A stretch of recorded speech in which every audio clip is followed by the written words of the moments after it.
This week is a short week, so a shorter insert, but the content will blow your mind.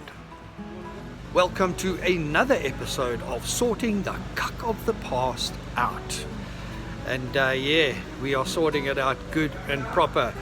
We are almost ready to move our vehicle into the hands of our mate Tyre and Lepan. But first, you will see we've had a little bit of activity on the front of the vehicle, and there have been some surprising consequences to all of these fix-ups we're doing. Good consequences. Meraai's front suspension and undercarriage in general is looking fantastic. Apart from peace of mind, the result of doing things properly is paying off with interest. Our front axle has been installed, and it's really interesting, with the new work that was done on that leaf suspension. I've gained about that much more height in the front of the vehicle, which is good news. So from here, when the guys have just finished with the tightening everything up, she will then go into the light to our mate Tyron's workshop.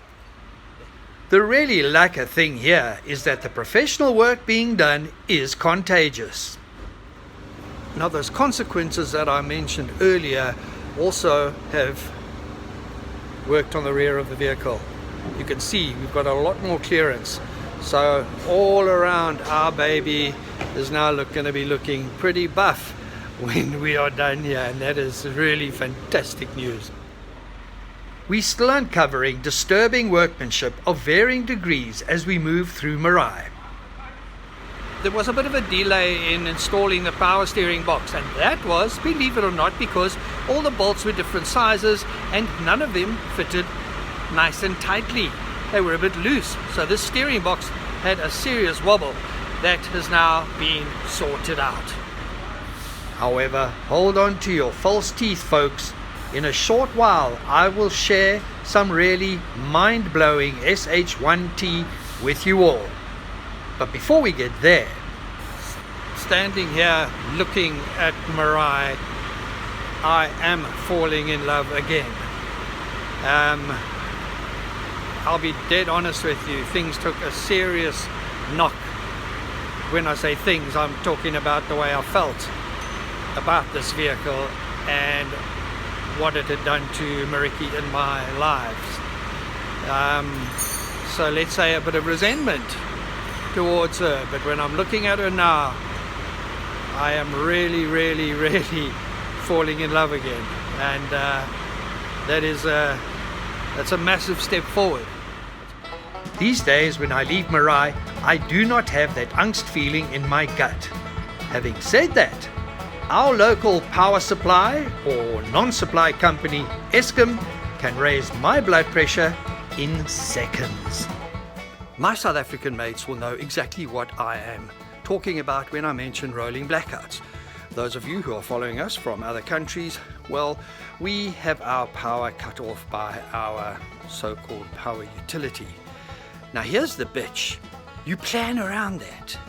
Like this morning, I was up at like 4:30 because I knew our power was going to be going out at 8, and I need to get my walk in, I need to get my exercise in, but I also need to do my laundry, a week's worth of laundry before the power goes off. So Kippy here, Kippy is like an idiot for you foreigners, was up doing all the washing, got it all up on the line. Look at this behind me, man. I mean, hey, that is a lot of work. Only for our wonderful power utility to change the schedule. The power is actually staying on. Now, where else in the world do you get pissed off when the power stays on? Power on, that also means that work on Meraai can proceed uninterrupted. Today it is as though we are in motorhome central, gathering of the big people. Yeah, we got the buffalo over there, and here's our girl. She is come for her final nip and a tuck. Meraai's nose has not been assembled yet, This is so that the guys can work on a few little things that need tidying up. What happened next almost obliterated the feel-good week I was having. Alright, there is a small little thing that has been drawn to my attention. I want you just to have a look at this. This is now the side panel of the passenger door. It is delaminating. The actual skin on the door is pulling away from the frame.